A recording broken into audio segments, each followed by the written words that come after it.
Hey guys, what's up? It's iFlynn here, and welcome to the first ever episode of my Sunday Mailbox series.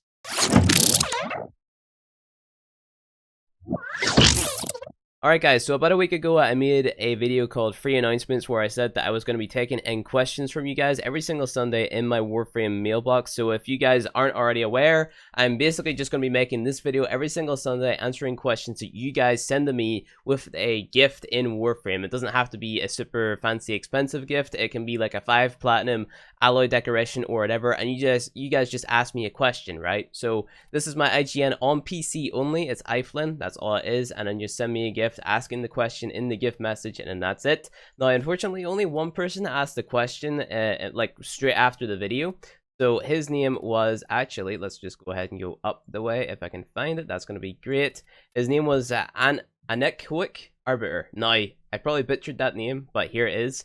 Hi Flynn, I've been slowly progressing it through the star map, but at this point I feel like I've hit a wall. You probably covered this in your beginner's guides version 2.5, but what should I be focusing on doing to keep up through the mid game and go into late game? So I assume you're kind of asking about your progression or like the transition from mid game and then going into late game and what you should be really doing to, I guess, stock up on resources and things.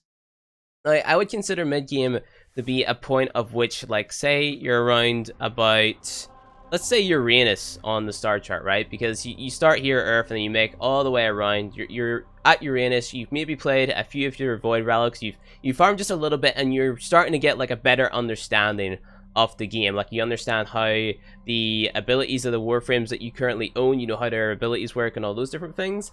And you know, you're kind of in a weird position because you're able to learn about everything in the game, but it's just a matter of doing, right? So you need to find out the locations of where to go and get all these different resources and earn the things that you want to use within the game and how you can use them in the most efficient way. So what I would recommend really is just farming up on a bunch of resources, farming up a bunch of void relics, and really starting to make your inventory look a lot more beefy. And if you don't know what I mean by that there, it's basically just going through all the planets that you've already at, because you should have access to pretty much every resource in the game now. Go through, stock up on all your resources, find out where you would go to get, like, farm these multiple resources, farm them up, and then farm up on a few void relics, and farm up an endo, because really these are the things that you're going to need a lot of. And also farming up on credits is also a thing to do as well. I remember whenever I was starting the game off, credits was a big sort of no-no for me, because I never knew where to go to get them until I started watching more of the Warframe live streamers farming credits and doing all those things. It was Satura on Pluto that I always used to farm my credits. I'd do 5 waves, then I would leave, and I just kept on doing that there. Then resources were kind of a thing at the back of my mind. I knew that I needed them, but I never actually went and I, got them. So if I was to go back, rewind time, I would definitely go ahead and farm up those resources as well as farming the credits and find places where I could kind of do both at the same time, if you get what I mean. So the best places to do those are probably dark sector defenses, believe it or not, because you get a lot of enemies spawning in a very short period of time in dark sector defenses, and you also get a pretty hefty credit reward too. So there's no reason not to do dark sector defenses. And then whenever it comes to farming relics and endo, you want to be taking a look at interceptions and excavations, because that's currently the meta for farming those specific resources there, or, those things really. So what I do is I play Hyricon and Pluto a lot. So you want to be progressing from Uranus to Pluto, Hyricon, farming up in your endo, and you also get a decent amount of relics here. And then whenever it comes to your relics, I go to Ares and play an interception such as Zeni right here, or you can play the new Infested Salvage game mode on Ostrus as well. That's a good place for farming relics. Obviously, those are some of the high-end relics, and for some of the lower-end relics, you're going to be farming on, basically excavations and interceptions on the lower-level planets, and maybe even spy missions as well.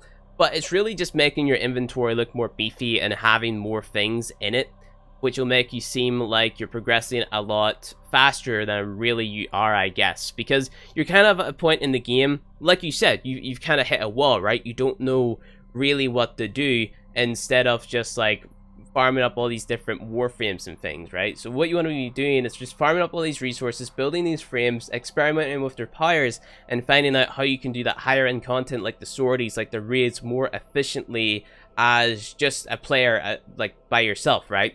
because you just get experience with every single Warframe in the game, such as Rhino, Banshee, Bobbin. You can potentially just get to know all the potential that all the Warframes can really give you, right? So you're playing something like Banshee, right? A lot of people take Banshee for granted because they don't know that she has insane CC or insane damage potential. They just think she's a crap frame because she dies very fast. A lot of people say, oh, Rhino's just a tank frame. Rhino has an extremely awesome crowd control ability with his 4. Like, he can basically make enemies not move for like 4 seconds, or not 4 seconds, 12 seconds, put them in the air and basically make them useless in the battlefield, kind of like Bobbin. He can crowd control them a lot as well, and not a lot of people know that because they haven't got experience with the frames, and they're kind of like in this sort of biased section where they think, oh, Anaris is the best frame because he's what I play the most, or, you know, he's the tankiest and I don't die a lot with him. Warframe isn't all about that. Warframe is about learning on the rules, and really a good Warframe player is a player who knows a lot about the game and can kind of just rhyme off whatever the case may be. Like, if someone asks a question, they know, okay, well, you want a lot of CC, you go for Bobbin, or if you want it to be a crowd control tank, you go for Rhino, or let's say you just want to be a tank with some CC which opens enemies up to finishers, you play Anaris, you know?